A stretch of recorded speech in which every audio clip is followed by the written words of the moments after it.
This recording is for the photo stitching.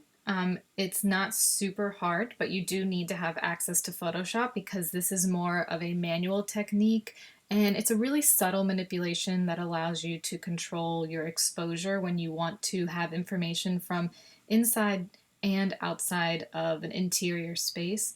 So we can see here we're working with 3 photographs, but we will only edit 2. To the right, we need one photograph that has an overexposure, so we have the detail from our inside. And to the left, we have the image of an underexposure, so we have the detail from the outside window. And we are going to merge those two together, keeping the interior where the chair and the carpet is, or are, and then the window where the background is. So I'm going to go ahead and select 2 photographs to edit.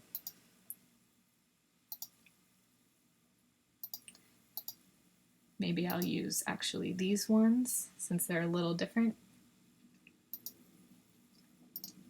So I'm trying to find 2 images that are pretty similar in the way that they're framed. We want the composition and the framing to be the same, so the merging will be pretty seamless.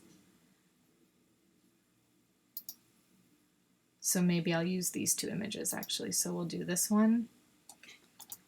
So number 12.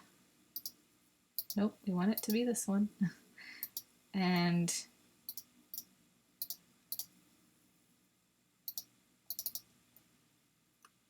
we want it to be this one. So I'm going to go ahead and right click on this underexposed image and open in Photoshop. And I'm going to click number 10, and I'm also going to open that in Photoshop.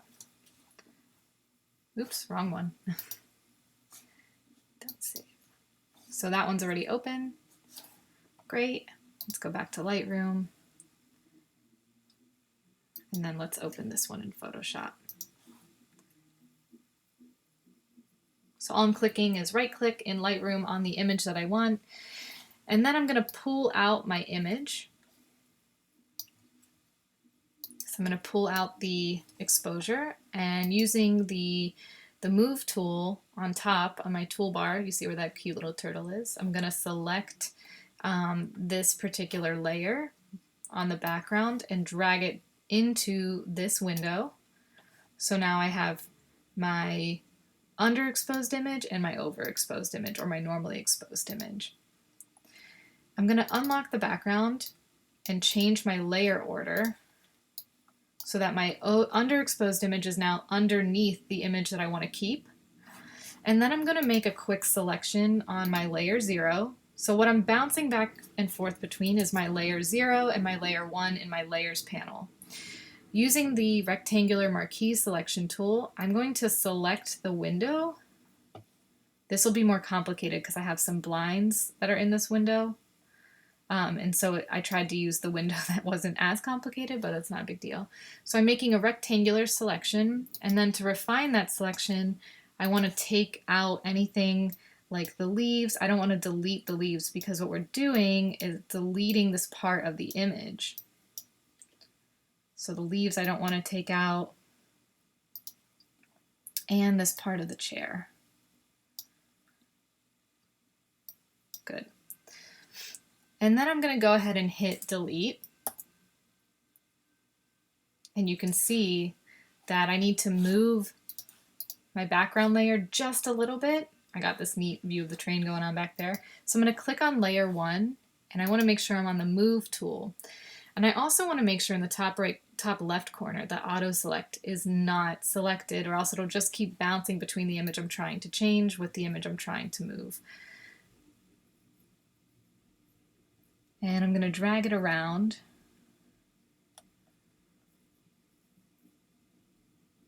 Making sure I get this as even as possible, which might be harder than I thought. I can use the arrow keys for more subtle manipulation.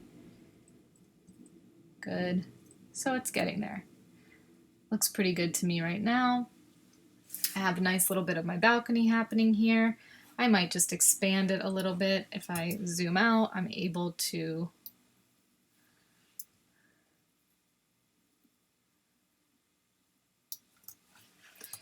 Make it a little bit bigger.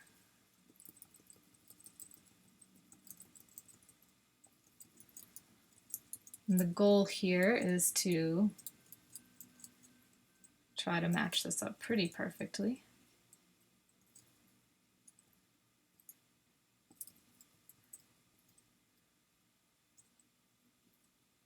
And it looks pretty good right now. There's a couple little things that are a little strange with the blinds, but for the most part the exposure looks pretty spot on, so I'm happy about that. Then I'm going to come in and use my eraser tool.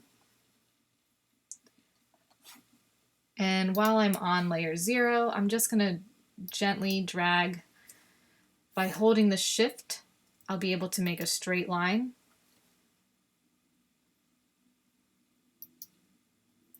So if I click a spot, hit shift, then I'm making a straight line across the window, which is going to control the exposure.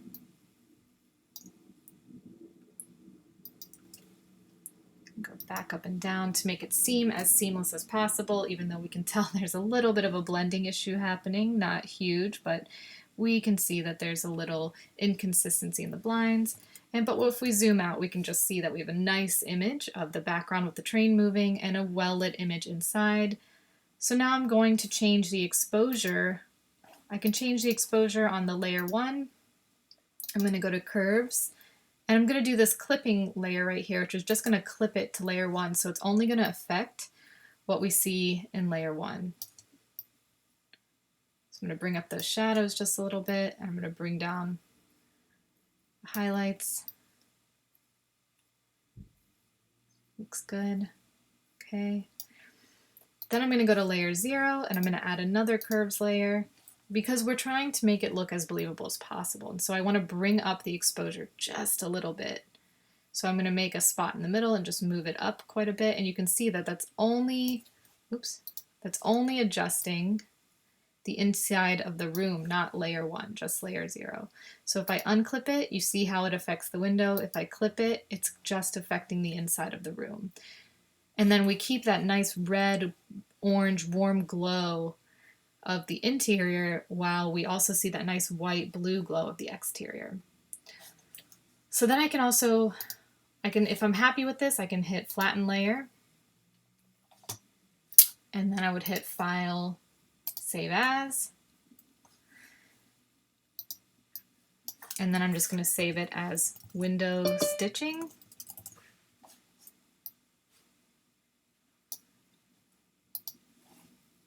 And once I save it, it should technically show up in Lightroom once it's done. And it did. You saw it here on the bottom. So here's our first one. Here's our second one. Here's our third one. We're going to look at those like this. I'm going to go 1, 2, 3. So the one to the left is our stitched image that we adjusted. The one in the middle is the overexposed image so that we get the darker exposure with some brightness to it of the interior, and the one all the way to the right is our underexposed image giving us what's happening in the background with the train.